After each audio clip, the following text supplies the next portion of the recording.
सबु bus stand रे सबु डिपो रे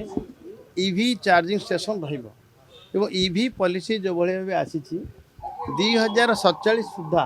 80% ईवी गाड़ी चलो और 2036 सुधा 70% ईवी गाड़ी चलो जो व्यवस्था ताकू आखि आगे रखिकी आम ईवी पॉलिसी रे 2 चकिया को 20,000 टंका दुई 3 चकिया 30,000 टंका एवं लाइट व्हीकल रे 1.5 लाख टंका एवं कमर्शियल व्हीकल रे 2 लाख टंका एभली आम इवेन जदि ईवी ट्रक नहीं 20 लाख टंका पर्यंत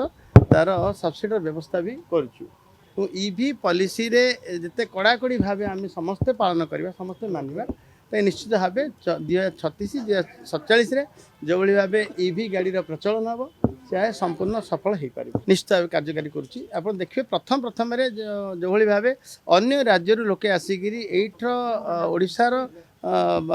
ठिकना देकर जो भाव ईवी पॉलिसी दि जाऊा प्रोत्साहन राशि को से एक लोकलोचन आसी